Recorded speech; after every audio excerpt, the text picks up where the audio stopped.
Less than 60 miles northeast of downtown Los Angeles, something is building that no earthquake in living memory has released.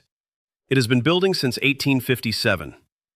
That is 169 years of accumulated tectonic stress, pressing against the same locked fault segments, with nowhere to go, no eruption, no gradual release, no safety valve. Just pressure, compressing, loading. And according to a landmark study published in June 2026 by researchers at the University of Hawaii and the University of Bern, that pressure has now reached the highest levels recorded in 1,000 years of geological history. The system, in the words of lead author Liliane Burkhardt, is critically stressed. But here's the part that changes the equation entirely. It's not just the San Andreas, and it's not just one earthquake scientists are worried about.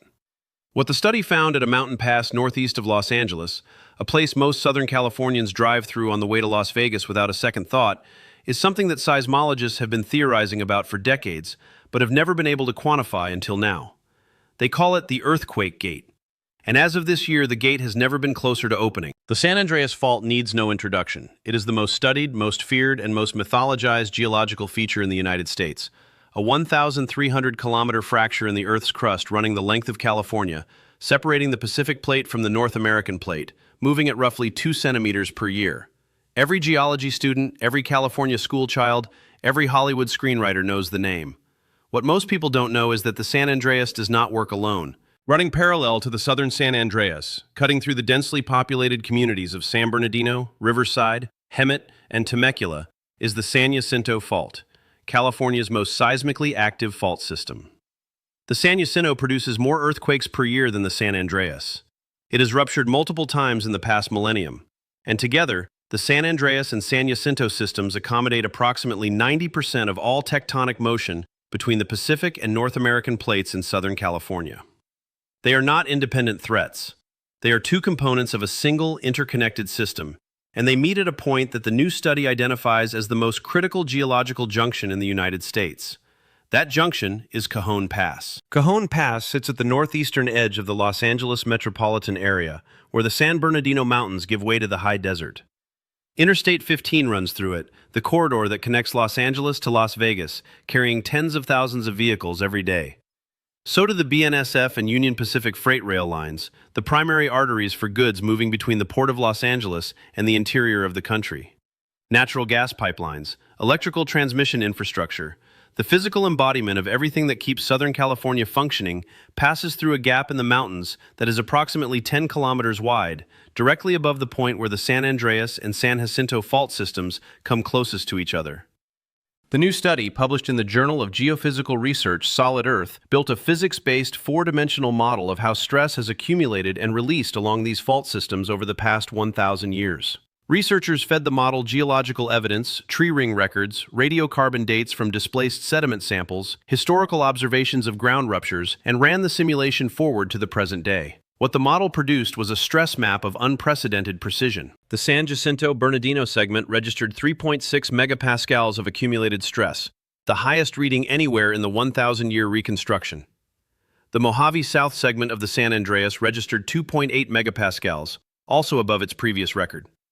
To put those numbers in context, past earthquakes in this system have ruptured when stress differences across the Cajon Pass junction fell to as little as 0.3 megapascals. The current gap between the two systems is 0.8 megapascals.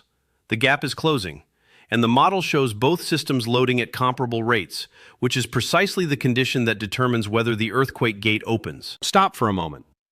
The gate opens when the stress levels on the two fault systems are closely aligned, when neither is dominant enough to absorb a rupture traveling from the other. Right now, with the San Jacinto at 3.6 and the San Andreas Mojave South at 2.8, the gap is 0.8. Each year that passes without a major earthquake narrows that gap further, and when it narrows to 0.3, the threshold at which the gate is opened in the past, a rupture on either fault will not stay on that fault. It will cross Cajon Pass and cascade onto the other. That scenario has a name. Scientists call it a joint rupture.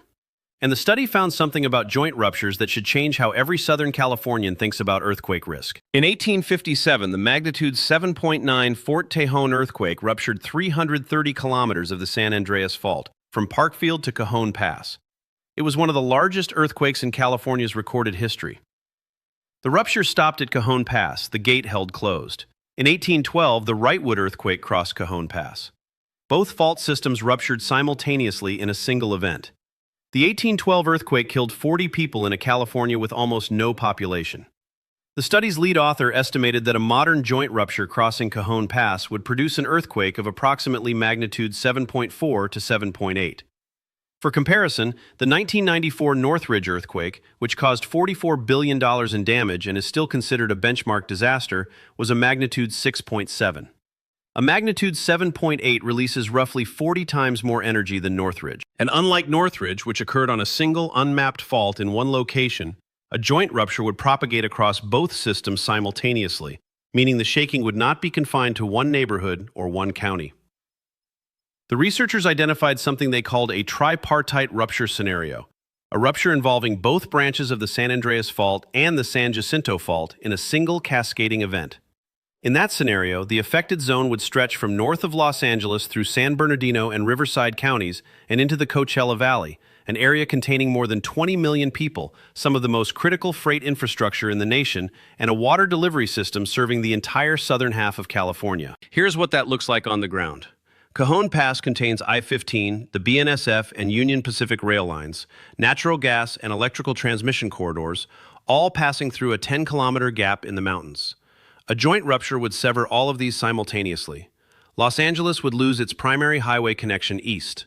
Rail freight from the Port of Los Angeles, the busiest container port in the Western Hemisphere, would stop, and the communities directly on the rupture zone, San Bernardino, Riverside, the Coachella Valley, would be shaking from a fault visible out their back windows while losing the infrastructure connecting them to help. USGS geologist Kate Scherer, a co-author of the study, put it plainly. Because it's been quite a long time since the southern San Andreas or the San Jacinto have had a large earthquake, we have accumulated a lot of stress. Every year without a rupture is not safety, it is additional loading. Ahmed Elbana, director of the statewide California Earthquake Center at USC, said it could happen today, tomorrow, in 10 years, or in 30 years. On geological timescales, these are all very short. The uncertainty is not whether, the uncertainty is when. Now here's the worst part, the part the headlines have not fully captured. The earthquake itself is not the scenario that emergency planners lose sleep over. The scenario they fear is what happens in the 72 hours after. Los Angeles County has 10 million people who import most of their food through supply chains passing through Cajon Pass. Its water infrastructure was built decades ago. Its hospitals, many built before modern seismic codes, would need to serve a region simultaneously cut off from the rest of the country while the primary road and rail corridors through Cajon Pass were severed. Venezuela showed the world what happens when an unprepared city meets a fault it knew was dangerous. The seismic history was documented. The buildings didn't comply with codes. The disaster was not a surprise to the science. It was a surprise to the infrastructure that was never hardened against what the science had been saying for decades. Southern California knows about the San Andreas. It knows about the San Jacinto. It has known about Cajon Pass since at least the 1812 earthquake. What the June 2026 study added is a number, 3.6 megapascals. A stress level that has never been recorded in 1,000 years of data. A gate that has never been closer to opening. And a population of 40 million people spread across 4 counties, 2 fault systems, and 1 mountain pass, waiting for a geological event that every model says is not a matter of if, but when. The signal scientists are watching right now is the stress gap at Cajon Pass. Currently 0.8 megapascals. The threshold for gate opening in past earthquakes, 0.3. The model does not produce a date, it produces a condition. And the condition, as of June 2026, has never been more clearly described as ready. Subscribe to Seismic Alert. We will be watching when it moves.